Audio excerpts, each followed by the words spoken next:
¿Qué tal? Buenos días a todos. Un placer estar acá hoy con David Davilla. David ahorita está en un periodo de transición entre Austria y Jerusalén, experto tanto en métodos variacionales como en mecánica estadística, y es el tema que nos va a platicar hoy: concentración de medidas en sistemas de partículas interactuantes. Muchas gracias. Bueno, gracias Héctor por esa introducción. También muchas gracias por esa invitación y por esa oportunidad para presentar mi trabajo. La plática que voy a presentar se llama concentración de medidas en sistemas de partículas interactuantes. La estructura de esta plática se divide en 4 partes. Primero les voy a dar una introducción a los sistemas de partículas interactuantes, qué es, cuál es el tipo de problemas que nos interesan y cuál es el tipo de problemas que vamos a analizar durante este seminario. Y después voy a presentar 3 casos del problema en cuestión, con interacciones Coulomb, RIS y generales. Entonces, voy a empezar con la primera parte de la plática, que es una introducción a sistemas de partículas interactuantes.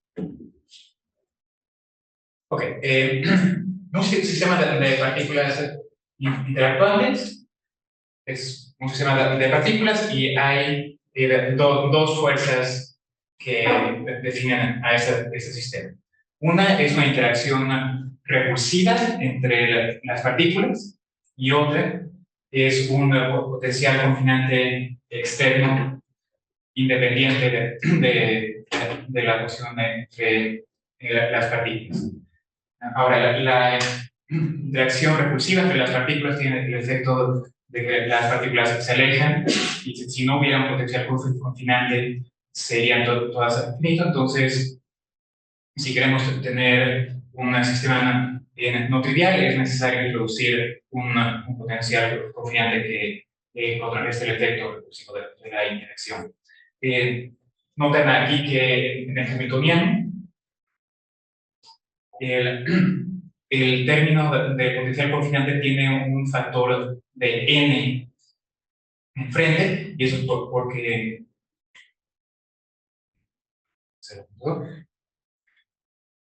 porque en la interacción repulsiva estoy usando sobre pares de partículas.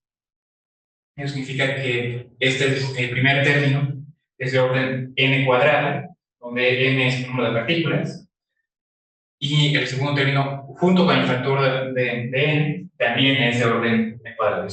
Entonces, si escribimos un hamiltoniano de esta manera, la interacción repulsiva y el potencial confinante son del mismo peso y hay una competencia entre los dos. Ok, este es el hamiltoniano con el que vamos a trabajar durante este seminario. Vamos a tratar 3 casos. Uno es el caso Coulomb, y ese es en donde la interacción repulsiva G está dado por una interacción coulombiana o newtoniana, nada más que lo que la convención es que en el caso newtoniano el potencial es atractivo y nosotros vemos el potencial repulsivo. Entonces, igual que el newtoniano, nada más que es el repulsivo. La fórmula está dada por esta fórmula sencilla. Es una potencia en dimensión 3 y superior.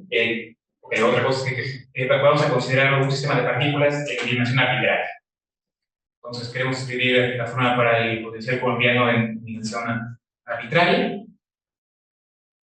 Y bueno, en dimensión 2 está dado por el potencial logarítmico.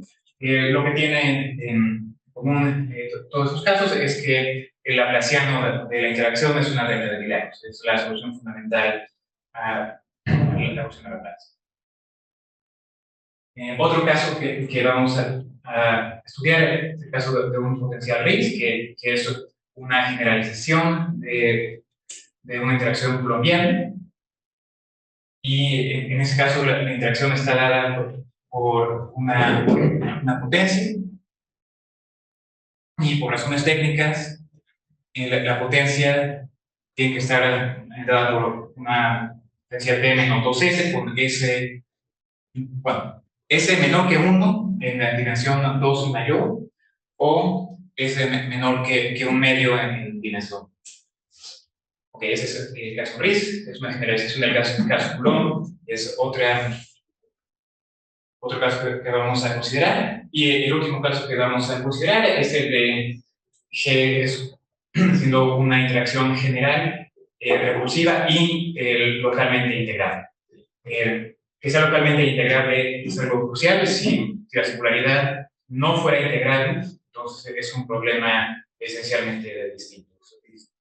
Ya no hay, ya no es realmente el caso que voy a considerar, se parece más bien a un hard sphere potential, y eso es una historia distinta.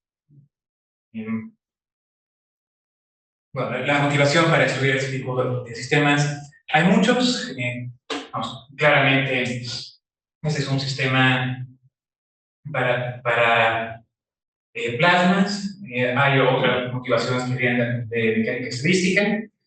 En el caso de Coulomb, también está muy relacionado con teoría de matrices aleatorias o random matrix theory, sus siglas en inglés. Bueno, no voy a pasar mucho tiempo en su motivación por... Ok.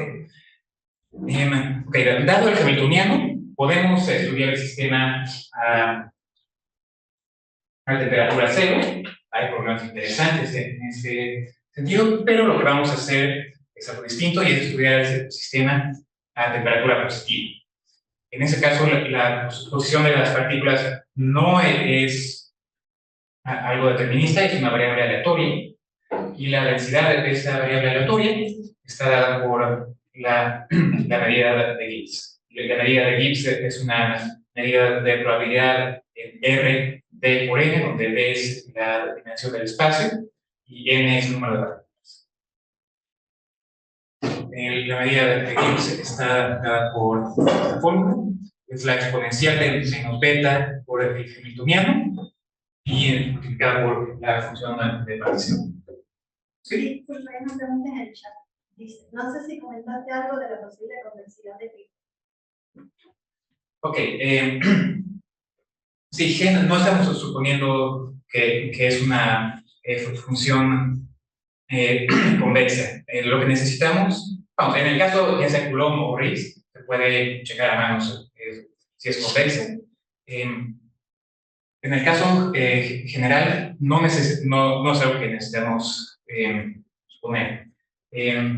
Bueno, no al nivel de la función G.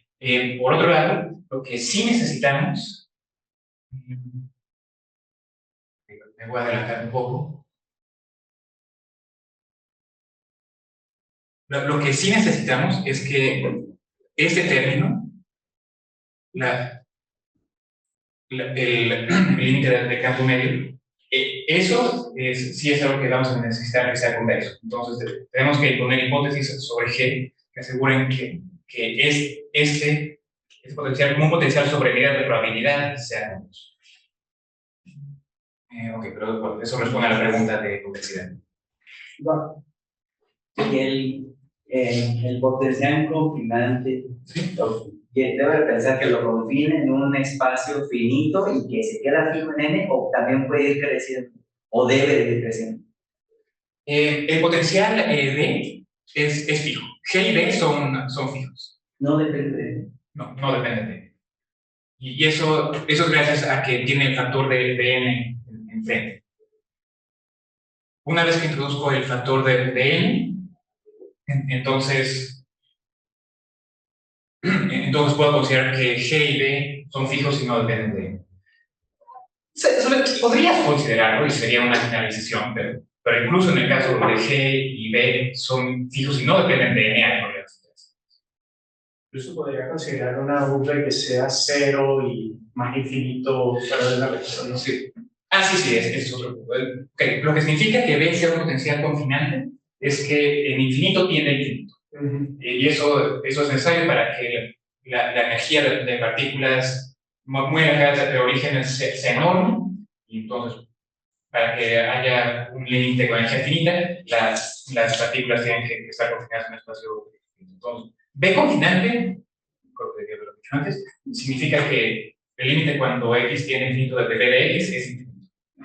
Un caso particular es que B nada más confina las partículas a una cierta región. Por ejemplo, que B es 0 dentro de un conjunto abierto e infinito afuera. Y ese es un ejemplo de potencial confinante, pero es nada más un ejemplo. Podemos considerar cosas más generales.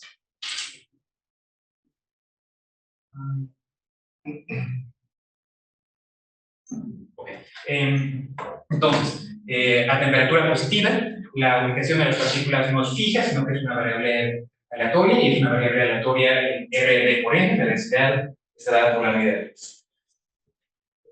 Y la medida de Gibbs es proporcional a la exponencial del Hamiltoniano, y el mu es proporcional por una constante que es la temperatura inversa beta, y también hay una constante que es la función de partición, y esto asegura que esta medida realmente sea una medida de probabilidad. Ahora, esto introduce un parámetro adicional que es beta, y beta es la temperatura inversa. Ahora, pueden ver que la medida de Gibbs es una medida que da preferencia a minimizadores del Hamiltoniano. Cuando el Hamiltoniano es más pequeño, la medida de Gibbs es más grande, y viceversa, cuando el Hamiltoniano es más grande, la medida de Gibbs es más pequeña. Entonces, es una medida que se concentra en configuraciones que tienen baja energía, pero que permite configuraciones con energía más alta. Bueno, además de eso, es una solución invariante de la ecuación de Fokker-Planck, y eso justifica que esta medida y no cualquier otra función decreciente del Hamiltoniano. Y bueno, el comportamiento de la medida de Gibbs depende de la temperatura inversa. Y hay dos límites que podemos tomar. Cuando beta es grande, eso significa que la temperatura es pequeña, y eso significa que la diferencia entre estados de energía alta y energía baja se vuelve más apreciable. Y eso significa que la medida de Gibbs se concentra en minimizadores del Hamiltoniano. Ese es un límite. El otro límite que se puede tomar es cuando beta es pequeño. Eso significa que la temperatura es grande. Y en ese caso, un ejemplo, por ejemplo, si el potencial confinante fuera nada más infinito fuera de un conjunto abierto, entonces conforme beta viene a 0, la medida de Gibbs nada más se vuelve la medida uniforme dentro de ese conjunto abierto. Por otro lado, si eso no es el caso y B es un potencial cuadrático, entonces el límite cuando beta tiende a 0 no existe, porque sería algo así como una medida uniforme en todo el espacio euclidiano, pero no hay tiempos medida uniforme en todo el espacio euclidiano. Entonces, el punto de todo esto es que cuando beta es grande, la medida de Gibbs se parece a una delta de Dirac en minimizadores del Hamiltoniano. Cuando beta es pequeño, se parece más a una medida uniforme.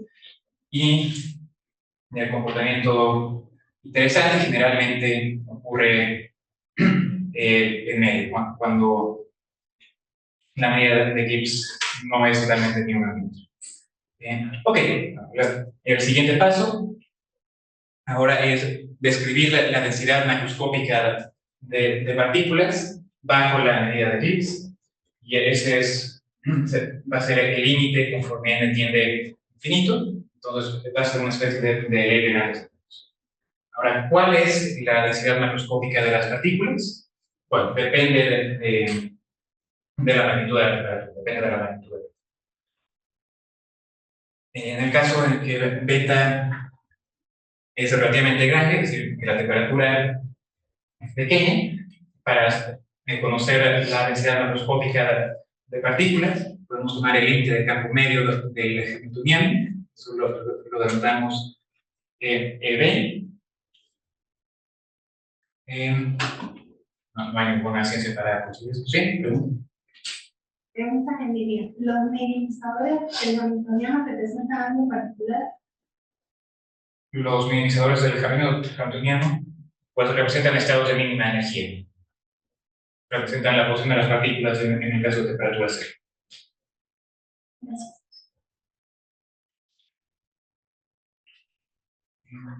De manera en que estás escribiendo la primera integral te refieres a la medida producto, ¿verdad? Sí, es mu por mu y es una medida en R de por R. Ok, entonces este es el límite de campo medio bajo pues, bastante generales sobre G y sobre D. El minimizador existe y es único. Generalmente tiene soporte compacto, es regular en el interior del soporte y es menos regular en la frontera del soporte. Algunos ejemplos son en dimensión 2, si G es el kernel de Coulomb y B es un potencial cuadrático, entonces la medida de equilibrio se puede calcular explícitamente y es una indicadora de una bola, nada más renormalizada para que la masa total sea 1, porque es una medida de probabilidad. Otro ejemplo en el que se puede calcular explícitamente es en dimensión 1, y si G es un kernel de logaritmo, nuevamente si tomamos un potencial cuadrático, entonces la medida de equilibrio está dada por ley de extensión. Puedo aquí, ya lo hice. La ley de semicírculo se llama así porque es un semicírculo. Entonces, pueden ver que la medida de equilibrio es suave en el interior del soporte y tiene, bueno, la derivada tiene singularidades en la frontera del soporte. Ok, bueno, pueden notar que en este caso el efecto de la temperatura no fue relevante. En ningún momento mencionado beta o en ningún momento mencionado la medida de Gibbs. Esto es lo mismo que se obtendría nada más de tomar el límite de campo medio del hamiltoniano, como si no hubiera ninguna temperatura. Por eso lo llaman el régimen de temperatura pequeño, porque el efecto de la temperatura es despreciable a escala macroscópica. Y es necesario saber el sistema a escala microscópica para observar el efecto. Pero aquí tiene que ver aquí las temperaturas. Aquí está viendo los mínimos. Sí, no tiene nada que ver. Ok. Justo, no, la temperatura no tiene nada que ver. Por eso, como la temperatura no aparece, no tiene nada que ver. No juega ningún papel. Entonces, por eso. Ahorita se irán a conectar. Sí, en la siguiente diapositiva, si tomo beta más pequeño, es decir, temperatura más alta, entonces el efecto de la temperatura es apreciable a escala macroscópica. Y en este caso, para conocer la densidad límite, la densidad límite no está dada por el límite de campo medio, no está dada por un funcional distinto, que se obtiene al sumarle al límite de campo medio un término de entropía. Y el peso de la entropía es proporcional a beta. Y entonces esta es la entropía de Boltzmann-Gibbs que viene del efecto de la temperatura. ¿Tú ya mencionaste el teorema del límite central aquí o sea, escuché lo mencionaste, pero no veo cuál es la relación de las partículas con esta misma, ¿no? Ese es el límite, ¿no? Ese es el límite. De manera informal puedo decir que esa es la densidad macroscópica, pero de manera más rigurosa lo voy a mencionar en un momento. Pero no tenía la ley de los grandes números. Sí, mencioné una ley de grandes números. Un teorema de límite central es, de hecho, un problema muy interesante en este campo, pero no voy a hablar, bueno, voy a hablar un poco de problemas abiertos que tienen que ver con un teorema de límite central, pero realmente no.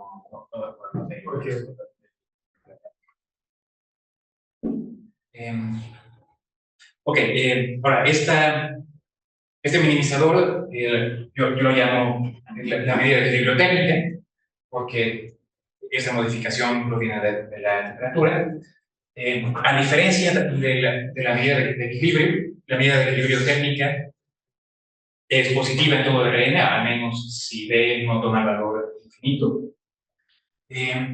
Decae exponencialmente en infinito, porque D es un potencial constante que tiene infinito, y típicamente es regular en todo el espacio. Podemos decir que es regular en su soporte, pero los espacios es típicamente más regular. Claro, todo esto es el comportamiento típico.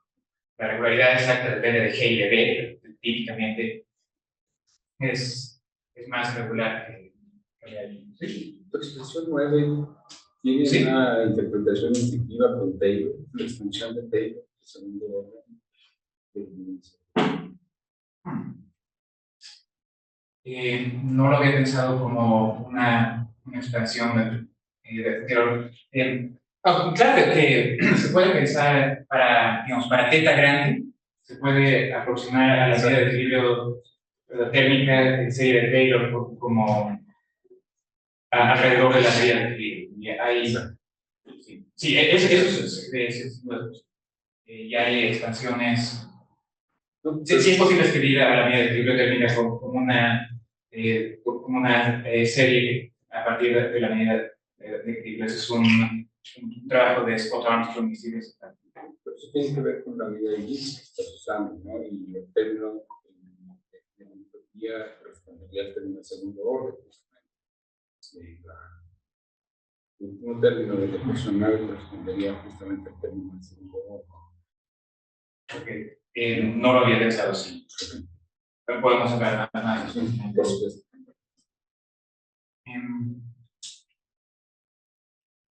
Ok. Sí. Dicen que expansión de género incluso tiene que ver con computación. Ok. Sí, eso es algo que no había considerado, entonces haga esos comentarios. Ok, entonces la medida de equilibrio mu teta se puede interpretar como una regularización de mu B, porque se toma el límite de campo medio y se introduce una perturbación. Entonces, es posible pensarlo como una regularización de la medida de equilibrio mu B. Otra manera de pensar en la medida de equilibrio térmica, al menos en el caso de B cuadrático, es que si la interacción fuera cero, entonces es fácil demostrar que la medida de equilibrio térmica es nada más una gaussiana. Por otro lado, si el peso de la entropía es cero, entonces la solución es la medida de equilibrio. Entonces, para el teta general, la medida de equilibrio térmica se puede pensar como una interpolación entre una gaussiana y la indicadora de la bola. Otra propiedad que uno espera intuitivamente es que cuando teta tiende a infinito, la medida de equilibrio térmica converge a la medida de equilibrio, efectivamente se puede demostrar rigurosamente y se puede obtener una tasa de convergencia también. Y bueno, aquí ven que beta sí juega un papel. Entonces, el efecto de la temperatura ya afecta el comportamiento incluso macroscópico de las partículas. Entonces, por eso vamos a llamar al régimen en que beta es proporcional a 1 entre n, el régimen de temperatura. Por cierto, no hay ninguna temperatura intermedia en esta práctica. El régimen de temperatura es o alto. Justo se te iba a preguntar, si el beta, o sea, hay un juego entre la n y la beta, si la beta también está variando, hay una especie de punto crítico en el cual se estabiliza el sistema y otro en el que se estabiliza. Pues depende qué quieras decir por estabilizar. Bueno, hay solución de equilibrio.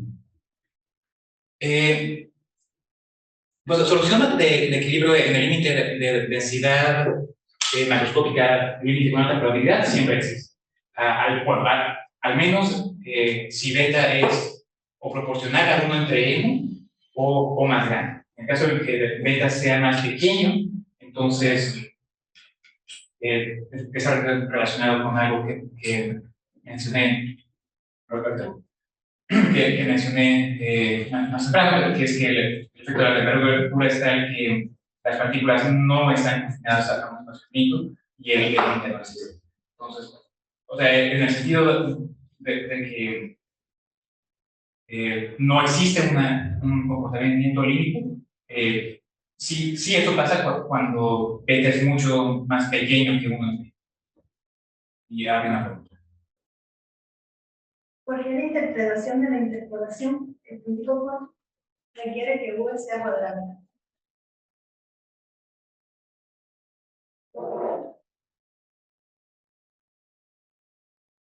Punto 4, esa es la ecuación 4. Porque el ítem 4 de ¿dónde está?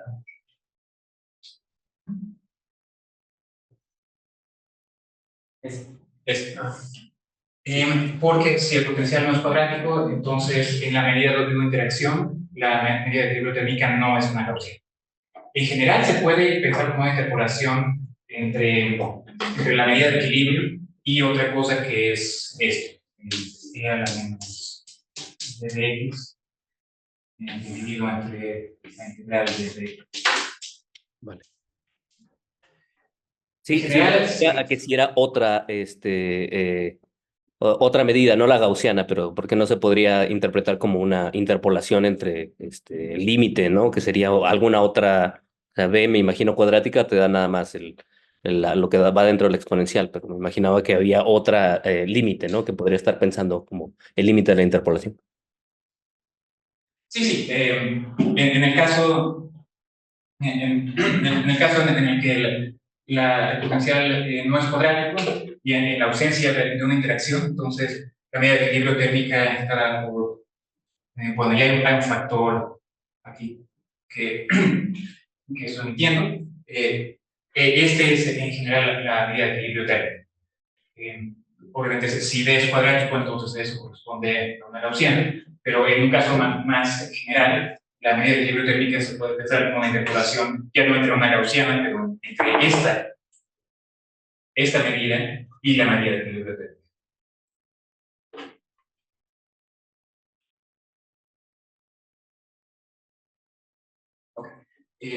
Bueno, ya les dije cuál es la densidad macroscópica límite. Ahora, bueno, les puedo decir, bueno, a grosso modo puedo decir que el sistema converge a esa densidad, pero ¿qué significa en términos más precisos?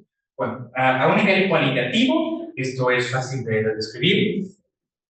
A nivel cualitativo podemos decir que para cualquier función de prueba f, que podemos poner suficientemente regular, o sea, soporte compacto y suave, digamos.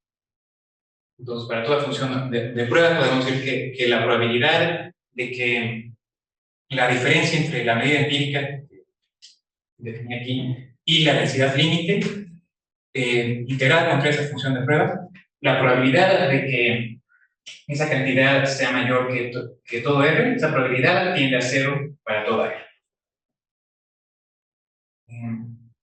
Entonces, esa es una manera muy débil y muy general de describir que esta es la densidad límite. O sea, y las XY están minimizando las que vimos al principio, ¿no?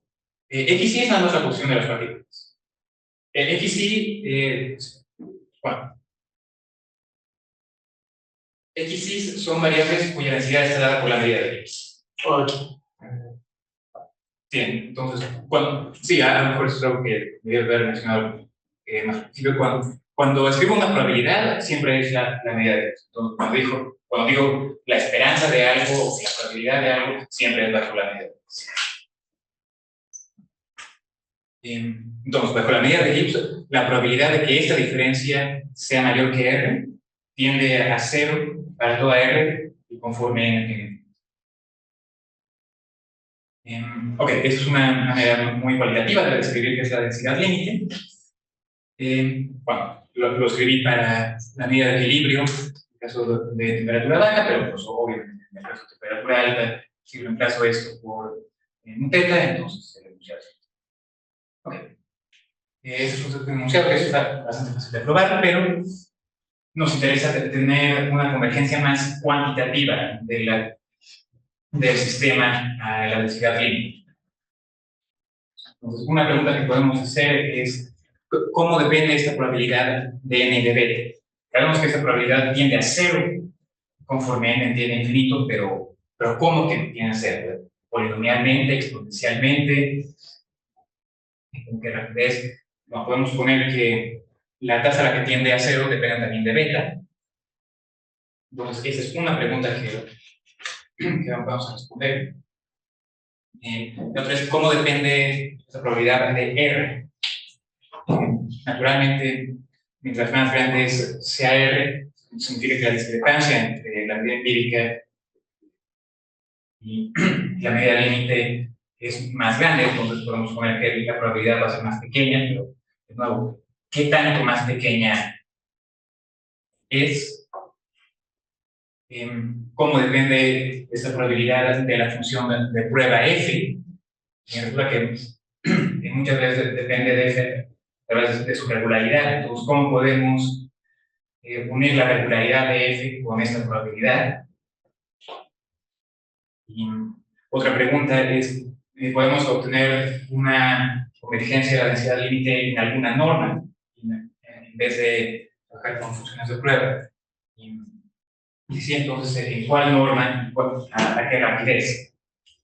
Bueno, de eso va a tratar el resto de la plática, de conseguir una convergencia cuantitativa a la densidad límite. Y estas 4 preguntas son las que vamos a ver. Y estas preguntas las voy a responder en el caso de Coulomb, Riesz o Basenti-Riesz, y en el caso de... Ok, entonces empiezo con el caso Coulomb.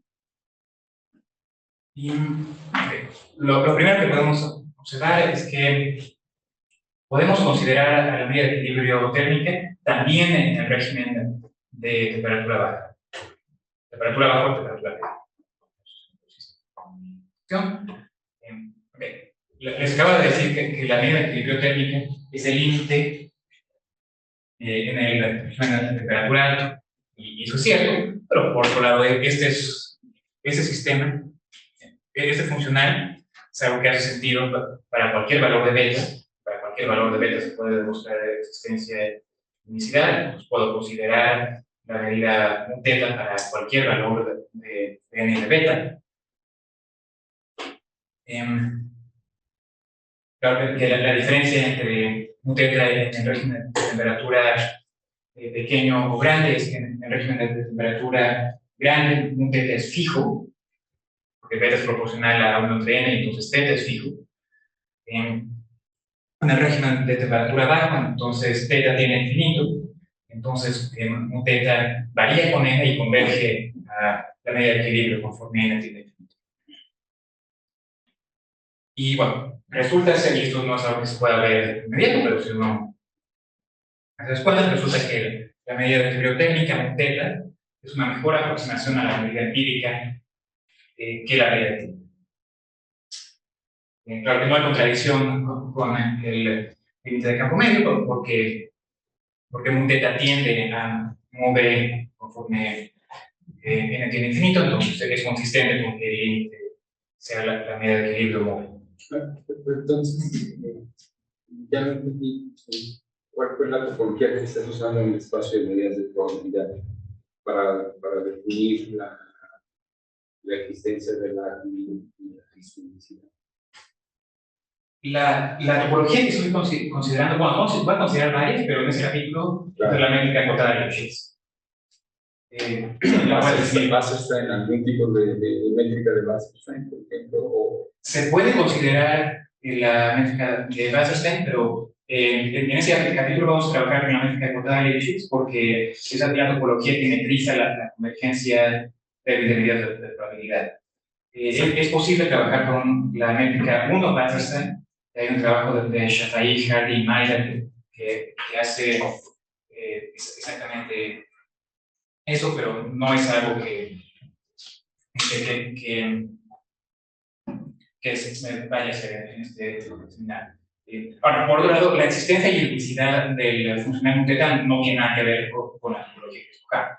O sea, son independientes. La solución existe y es única independientemente de la topología que O sea, no necesitas una especie de... Me estaba imaginando la demostración, por eso pensé en eso, que necesitaba cierta noción de compacidad para poder reducir la existencia a primero un conjunto compacto y garantizarlo a funcionando en términos de las medidas, creo que es continuo. Sí, la realidad de G y V. Sí, para mostrar la existencia y unicidad de minimizadores de funcional conviene trabajar con la métrica acotada a Lipschitz.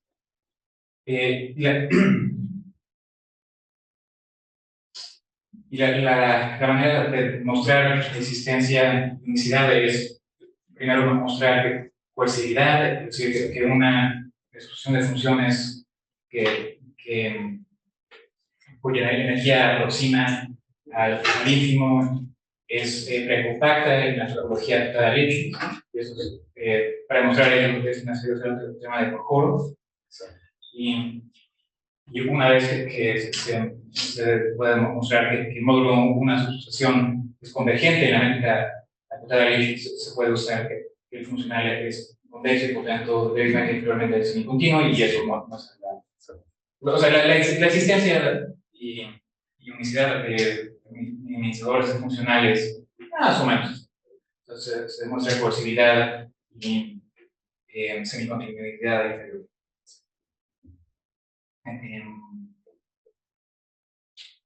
Ok, pero regresando a lo que les estaba diciendo, el punto principal es que la medida de equilibrio térmica es una mejor aproximación de la medida empírica que la medida empírica. ¿Puedo trabajar con complejidad sin usar la fuerza?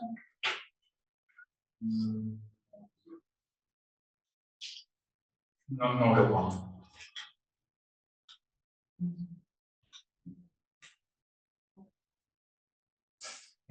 Ok, entonces el enunciado de concentración de medida alrededor de la medida de equilibrio térmica. Bueno, no podemos tener ningún enunciado de la forma que diga la diferencia con la métrica acotada de Lipschitz entre la medida empírica y la medida de equilibrio térmica está.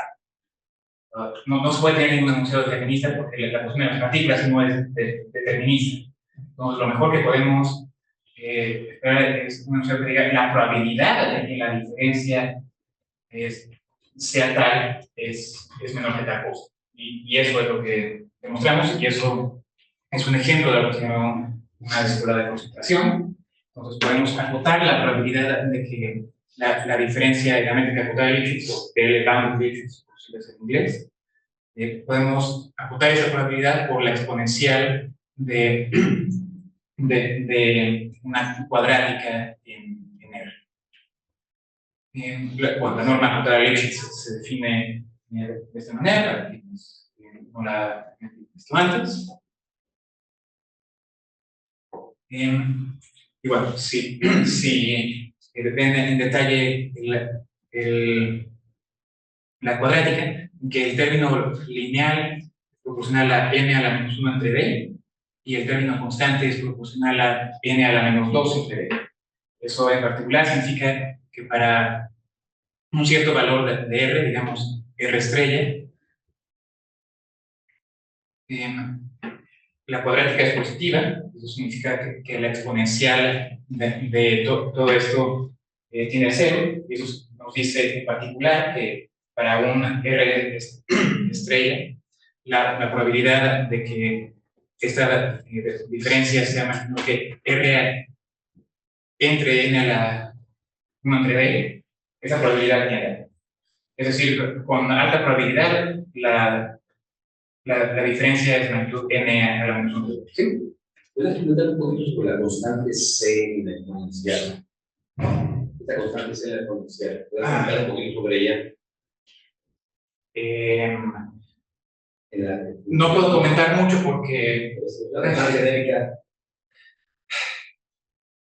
no puedo decir realmente nada sobre esa cosa. Es nada más algo que sale de la prueba de varias desigualdades. Es decir, por ejemplo, que en un conjunto compacto la norma H1 está acotada por un múltiplo de la norma W1 infinito.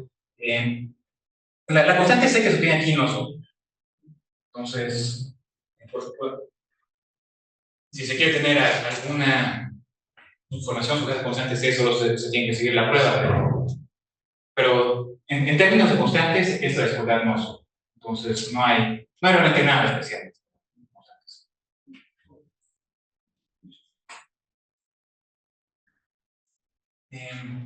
Ok. Regresando a tu lámina anterior, Sí. Cuando pones juntos la 12 y la 14, es una especie de resultados de desviaciones grandes. La primera, relacionada con la de los conjuntos abiertos, justamente, y la segunda, creo, relacionada con la otra, complementaria, pero lo que está al lado derecho te da una idea de la función tasa que debe uno construir para cuando quiere obtener muchas estimaciones. Sí tiene esa característica, esa función exponencial de la derecha. Sí, bueno, en general la concentración de medidas está asociado a un principio de grandes desviaciones. Lo que me dijo Silvia hace falta una vez es que una desigualdad de concentración es medio principio de grandes desviaciones, es la cota superior de grandes desviaciones. Creo que es un poco, pero sí, claramente está relacionado. Ahora, en ese espíritu, esto lo puedes interpretar como una mitad de un principio de grandes desviaciones, en donde solo está la cota superior, es decir, te da una cota superior a la probabilidad de tal efecto. Para un principio de grandes desviaciones se tendría que demostrar que esa cota superior también es óptima, al menos al término de orden más alto. Ahora, sí hay principios de grandes desviaciones en ese tipo de sistemas. Hay un principio de grandes desviaciones para la medida empírica, que es, en el caso de Coulomb, bastante fácil de demostrar. Yo también tengo otros trabajos sobre principios de grandes desviaciones a escalas mesoscópicas. Hay un trabajo de Silvia y Donald Leblanc sobre un principio de grandes desviaciones a escala microscópica, que es algo sorprendente, muy difícil. Bueno, creo que sí, en general hay mucho que se puede hacer sobre principios de grandes desviaciones y sí, naturalmente las escuelas de concentración están muy relacionadas con principios de grandes desviaciones. Okay. No, pues, si sigo así, nos vamos a quedar aquí toda la tarde. No.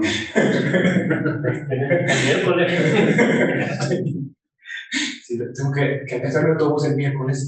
No, pues, pero el caso Coulomb y pasar a la presión de perfectibilidad para practicar con el mismo. No, fue fuera de broma, sí, tengo que ir más rápido. Ok, nada, puedo decir que bueno, rápidamente, que por razones geométricas, la distancia acotada a Lipschitz entre la medida empírica y cualquier función absolutamente continua es de orden n a la menos 1 entre d. Entonces, el enunciado de que la distancia también es menor que n a la menos 1 entre d con alta probabilidad es óptima en términos de orden de entrenamiento. No en términos de constantes, porque esto no da realmente ninguna información sobre cuál es la constante de proporcionalidad n a la menos 1 entre d, pero en términos de orden de magnitud, el enunciado de que es proporcional a n a la menos 1 entre d con alta probabilidad. Ok, otro punto es que también se puede tener una desigualdad de concentración alrededor de la medida de equilibrio μB, pero ya no es óptimo, y mientras más pequeño sea beta, es peor. creo que no les voy a contar mucho de la prueba porque no tengo tanto tiempo. En lugar de eso me voy a ir al caso tipo Riis. Ok, entonces, ¿cuál es el planteamiento del problema? Entonces, nos olvidamos de que el G es una interacción colombiana y ahora vamos a tomar una interacción distinta. Ok, entonces les recuerdo que en el caso de Riis, G está dada por esta fórmula, es la inversa de una potencia, y además podemos ver fácilmente que la transformada de Fourier también es homogénea. Entonces, ese es un kernel. Lo que llamamos un kernel tipo Riis es un kernel tal que se comporta cualitativamente como Riis en el espacio físico y en el espacio de Fourier. Y en ese caso significa que G está acotada por arriba y por abajo por un múltiplo de norma de vista en S, y en el espacio de Fourier está acotada por arriba y por abajo por un múltiplo de xi a la... Debería llevar menos la... Ah, ¿no? Sí, tiene razón. O sea, sí. No menos en el exponente, ¿no? O sea, esto es la primera Fourier del Laplaciano, necesita la... Sí, eso es un error. Ok. Con el signo correcto, eso debería ser xi a la menos 2s. Sí, a la opción. Ok, entonces vamos a trabajar con ese tipo de kernel, ya con el signo correcto. Y ahora, ¿en qué topología vamos a tener una desigualdad de concentración? Ya no vamos a trabajar con la métrica acotada de Lipschitz. Podríamos, pero hay otra métrica que nos permite obtener resultados más óptimos, que es la métrica Dual-Helder. Y la métrica Dual-Helder se define de manera análoga a la métrica acotada de Lipschitz. Se define también como el supremo sobre ciertos conjuntos de prueba, pero la diferencia es que en ese supremo ya no se considera la métrica Lipschitz, sino una métrica Helder. O sea, esa métrica es el dual de la métrica Helder, y es en esa métrica que vamos a obtener desigualdades de concentración. En la otra, la dual Lipschitz era Wasserstein 1, ¿no? Es parecido a la Wasserstein 1, okay, pero sí.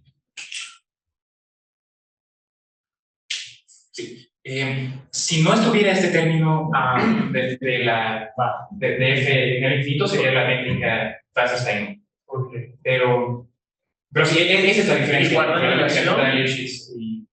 ¿Guardan relación? ¿Una es más fuerte que la otra, seguramente? Sí, naturalmente. Si incluyes. No, son idénticas, excepto porque una incluye el término de la forma uniforme de esto. Y entonces, cuando veo las actuales de las Holder, ¿esto guarda relación con algo? ¿O Wasserstein? ¿O con un problema adicional? ¿No? Una relación con una métrica de Wasserstein, no sé, que yo sepa no existe, pero en general se puede pensar como una interpolación, esa métrica dual que se puede interpretar como una interpolación entre la métrica acotada de Lipschitz y la métrica de variación total.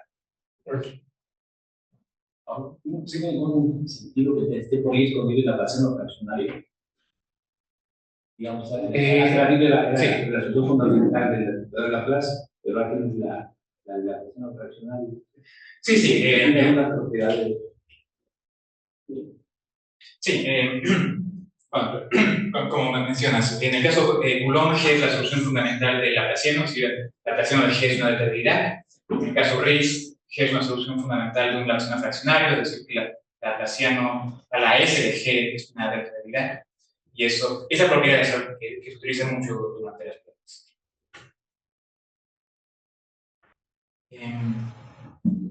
Ok, entonces, ya armado con la definición de la métrica Dual-Helder, lo que podemos hacer es obtener una desigualdad de concentración nuevamente alrededor de la medida de equilibrio térmico, y esta vez en la métrica Dual-Helder. Y nuevamente lo que hacemos es acotar la probabilidad de que la diferencia sea mayor que un cierto R. Nuevamente, la cuota para esta probabilidad está dada por la exponencial de una cuadrática, pero ahora los pesos son distintos. Ahora los pesos, bueno, el término en constante empezó n a la menos 2s, donde s es el orden del kernel de Riff, y alfa es cualquier parámetro mayor que eso. Una pregunta. La razón para usar la transformada de Fourier, en lugar de, a mí se me haría natural usar la transformada de Frechet, incluso para problemas para ese gen específico, justamente porque le podría dar una representación del problema variacional. Y por la forma que tiene la G. Pero hay una razón en particular por la que usas la de Fourier. Sí, la razón por la que usamos la transformada de Fourier es que la energía tiene una forma de escribirse muy natural en términos de la transformada de Fourier. Eso es, la energía nada más una medida de probabilidad, se puede escribir como la integral doble de g de x menos y por mu de x mu de y. Eso se puede escribir con la integral de mu multiplicado por g convolucionado por mu. Eso es nada más por poder escribir lo mismo.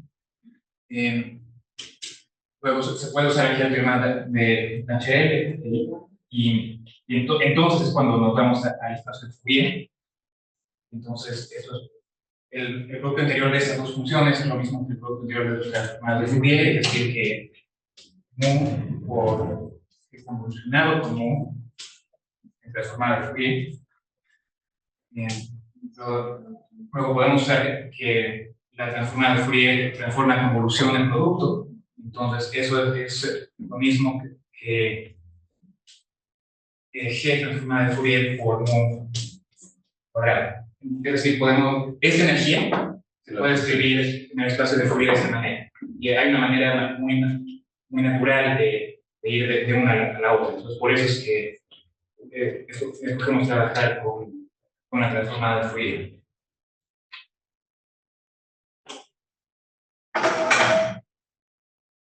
Ok, bueno, nuevamente pueden notar que si R es de orden n a la menos s entre d, entonces esta cuadrática es positiva y entonces la probabilidad tiene 0. Entonces, en particular, nos dice que para una R específico, la probabilidad de que la distancia sea menor que de orden n a la menos entre d, ¿sí? Y en lugar de tomar normas sobre las medidas, simplemente se deja actuar la medida empírica y la mu sujeta sobre la función de prueba dada, debería obtener un decaimiento del mismo orden del teorema que está presentando. Lado derecho de ecuación 18. Sí. Bueno, trabajar con normas es una versión más fuerte que trabajar con funciones de prueba, pero sí, bueno. Esta métrica Dual-Heller se puede escribir como el supremo sobre ciertas funciones de prueba. Entonces, si tenemos que ese supremo se puede actuar de cierta manera, entonces en particular la prueba con una función de prueba específica también se puede actuar de esa manera.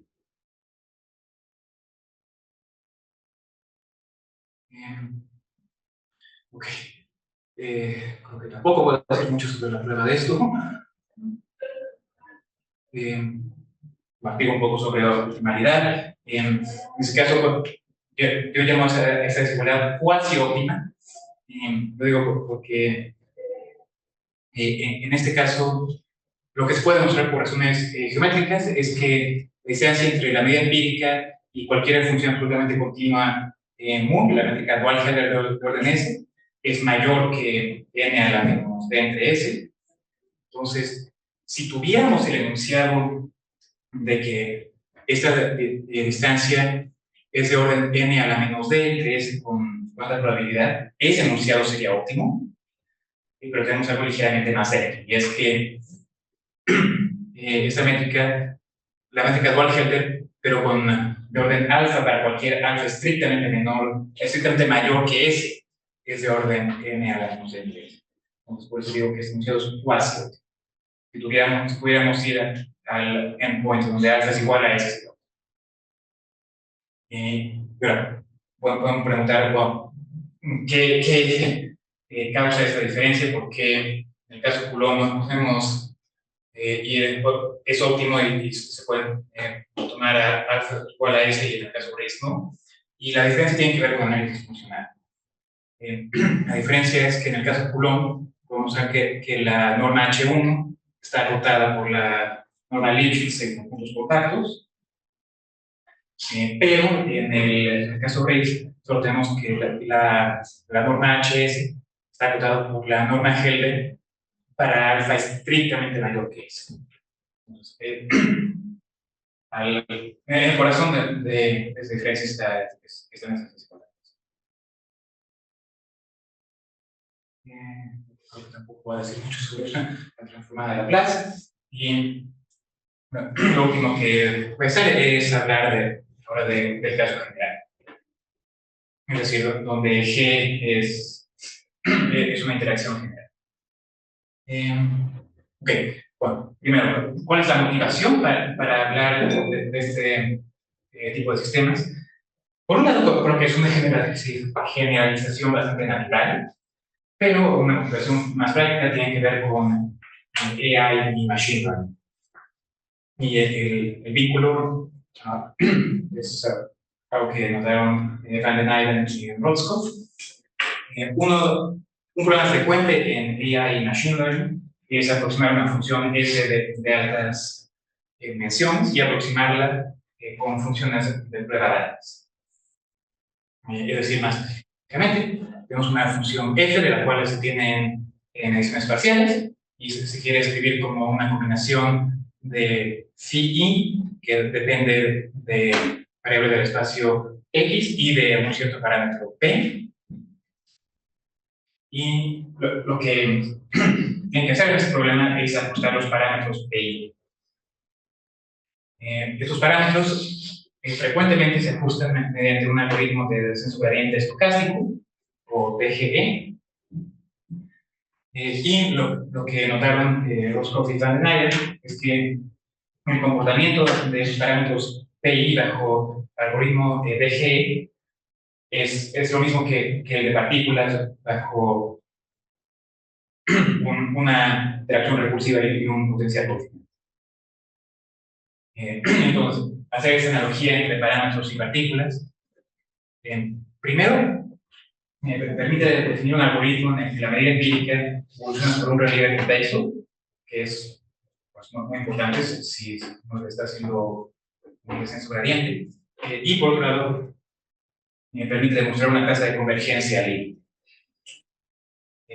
Bueno, entonces, esta es otra motivación para estudiar un sistema de partículas con una interacción general. Ok. En el caso de interacciones generales, vamos a trabajar en un espacio finito, en un toro, pero esto no es esencial, nada más por novedad.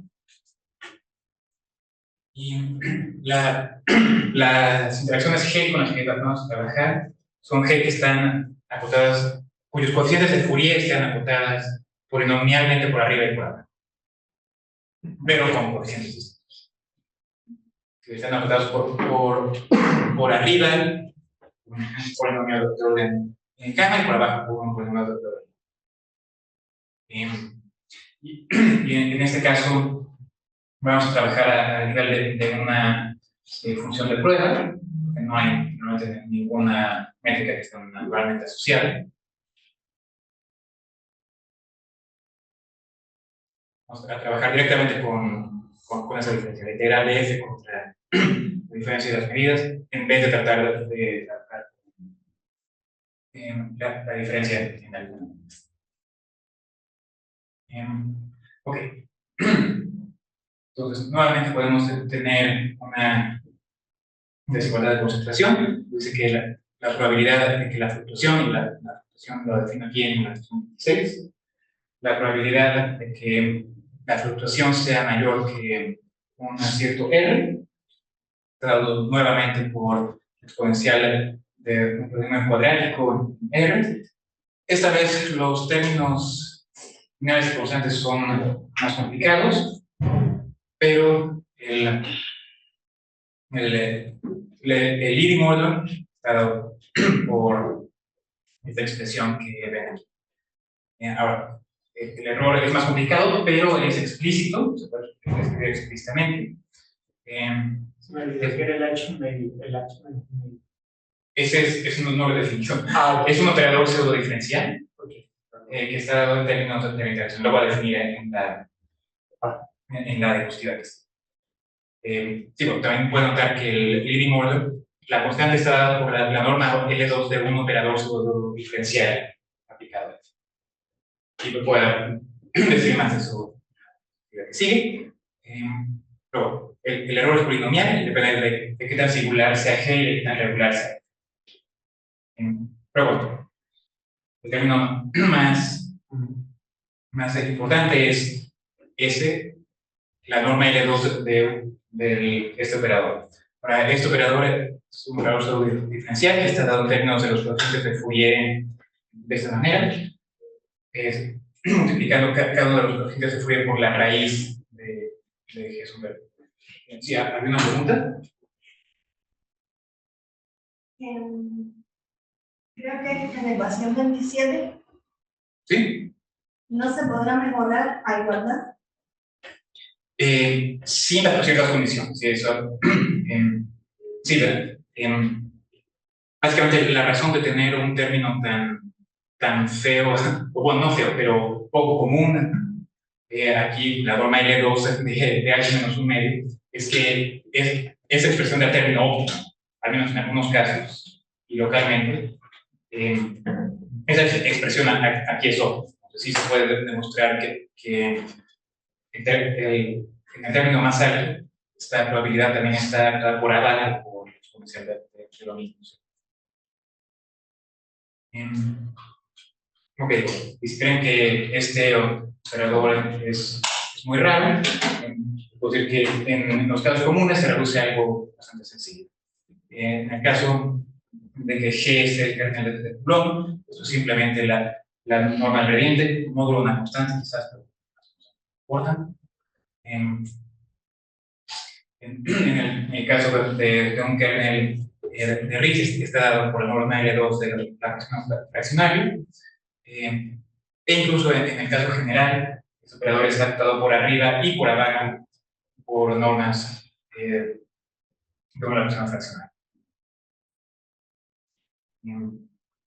Y otra vez, yendo a la pregunta, se puede demostrar que si se suponen algunas hipótesis adicionales sobre F y para R cercano a 0, entonces esa cota es óptima en el término más alto, en el sentido de que si tomo el logaritmo de esa probabilidad dividido entre 1 entre n cuadrado beta, tomo el límite conforme n tiende a infinito, entonces recupero este operador pseudo-diferencial.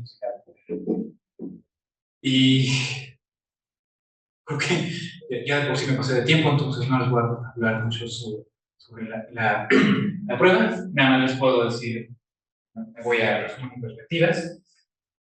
Entonces, en resumen, hemos considerado un sistema de partículas interactuando. Este sistema está determinado por dos fuerzas. Una es un potencial repulsivo entre las partículas y otra es un potencial confinante. Hemos estudiado el sistema de temperatura positiva y el sistema de temperatura positiva está determinado por la medida de Gibbs.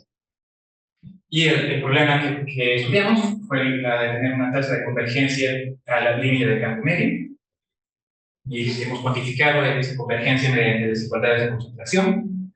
Lo hicimos en tres casos: en el caso Coulomb, en el caso Triple-Riggs y en el caso general.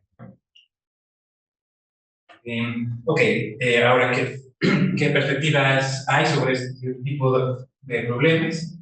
Y esto es algo que tú me preguntaste al principio. Es Quería, posible. quería decir grandes números, pero sí. Bueno, pero creo que el límite central también es un problema interesante. En este caso, el problema es cuando tomamos una función de prueba f, lo multiplicamos por la diferencia de las medidas.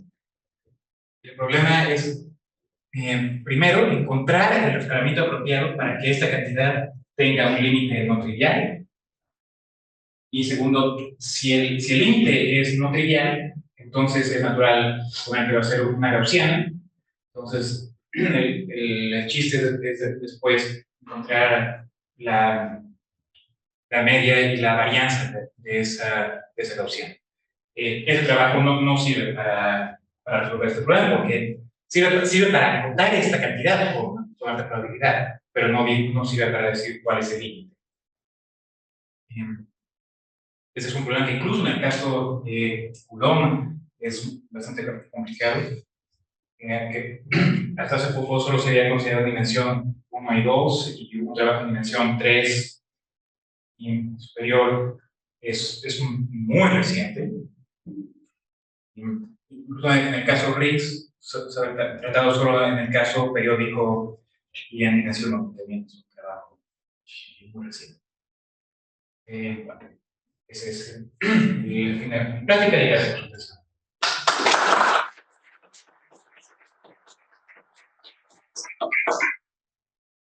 Y no hay posibilidad de obtener algo no gaussiano. ¿Perdón? No hay posibilidad de obtener algo no gaussiano. Que yo sepa, en todos los casos en donde se ha demostrado que el límite existe, ha sido gaussiano. Pero claro, o sea, en general no hay ningún teorema que te diga el límite va a ser gaussiano, el límite tiene que ser gaussiano. Es nada más lo que es razonable esperar. Bueno, por un lado es lo que es razonable esperar en el caso general, y por otro lado es lo que se ha demostrado en casos particulares. Pero en general no hay ningún teorema que haya demostrado que el límite es gaussiano.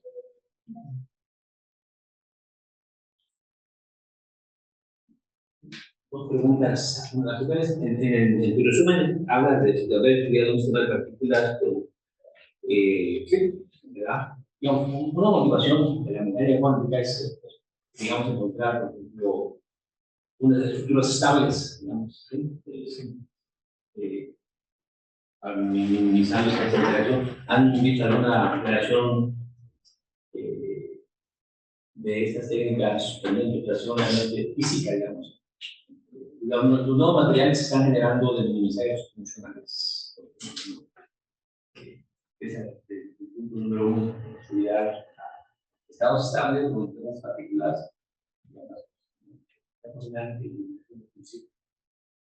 ¿No han visto aplicaciones en ese sentido?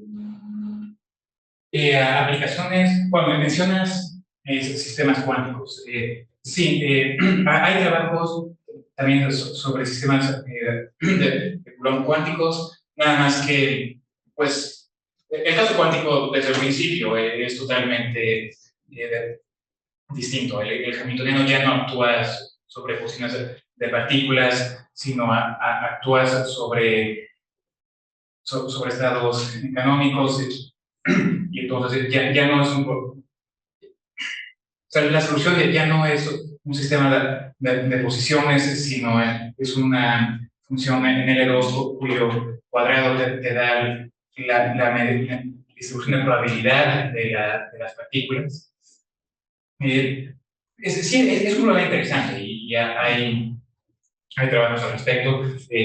Junto con unos colegas estamos también trabajando en generalizaciones de esos resultados a sistemas cuánticos. No sé si eso no tu pregunta. Yo creo que a nivel dinámica molecular, digamos, en una escala más alta, tengo un problema, pero a nivel newtoniano, a nivel newtoniano, algunos de estas partículas, en lugar de, digamos, en vez de subatómico, lo ve con mecánica clásica. Las interacciones son como de cuartos. Sí. En este enfoque, las partículas son clásicas. Son partículas puntuales que tienen una interacción entre ellos. Y nota que me pegó en la lámina 22 cuando decías que había una relación entre inteligencia artificial, Sí. eh, eh, eh, ¿podrías elaborar un poquito sobre ello, digamos, al final de cuentas, en Chile o en artificial, uno está minimizando un espacio que tiene matrices y vectores. ¿Cómo se convierte eso en partículas? Ok, la manera el enlace que hay entre Machine Learning y partículas es, bueno, AI Machine Learning es algo bastante amplio y a veces un poco vago. Entonces, esa parte no está realmente relacionada con matrices y vectores, está relacionado con aproximar una función f de dimensiones altas. Entonces, un problema del AI Machine Learning es uno de muchos, no es el único.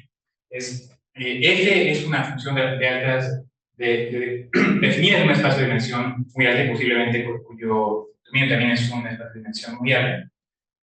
En este caso se tienen mediciones parciales de F y el objetivo es recuperarla en todos los. Entonces, lo que pasa es que de manera inversa, digamos, tú tienes tu red neuronal de capa que va, tienes una entrada, tienes capas intermedias y de capa a capa es una transformación afín. Y esta transformación afín está codificada por una notación vector de capa y capa. Y al final tienes una función de costo que minimiza y quieres encontrar los casos, si se llaman, que son matrices de vectores que minimizan la función. Entonces, es donde vimos que este problema de minimizar, encontrando parámetros, eso sí es que son matrices y vectores, se convierte en un problema de partículas.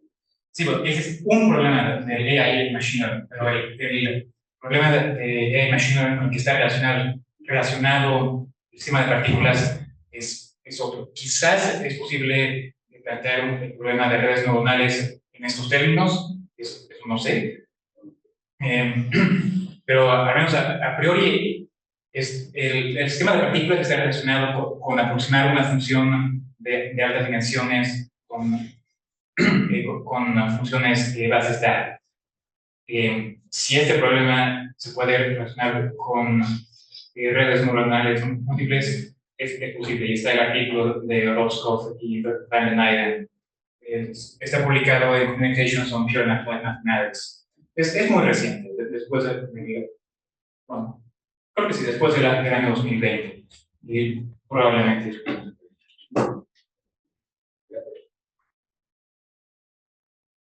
Tal vez más que mecánica cuántica, eso lo puedes vincular con física de potencial. Ahí sí no son observables, son el field.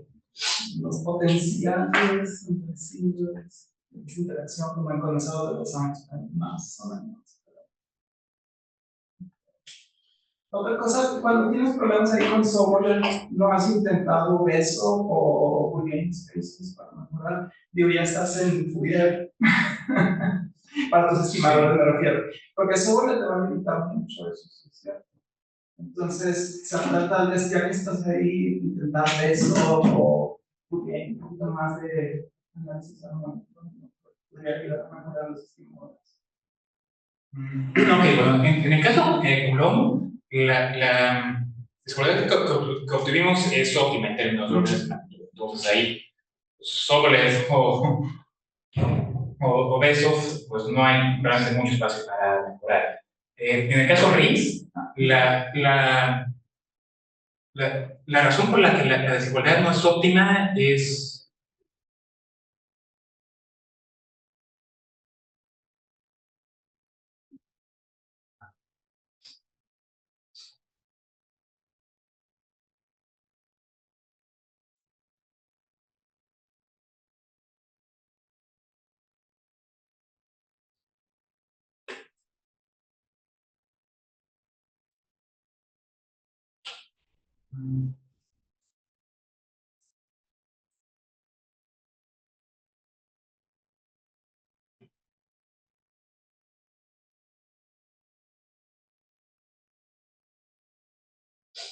quizás sea mejor. Bueno, ya se volvió la diapositiva, pero o sea, la razón por la que la transmodalidad no es opcional es algo que es un hecho en análisis funcional. Y, bueno, primero, la razón para trabajar con la norma HS es que la métrica gris está naturalmente asociada a la norma HS.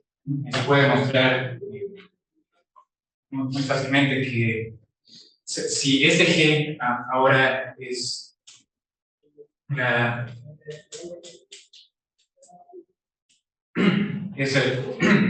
una interacción de Riesz, entonces justamente usando este enfoque de Fourier, entonces esto es lo mismo que la norma H-S, quizás con unas constantes, sí es posible que no creo que sí es. Sí, o sea, yo entiendo tu problema de este lado de la discusión privada, un poquito más fuera de análisis funcional.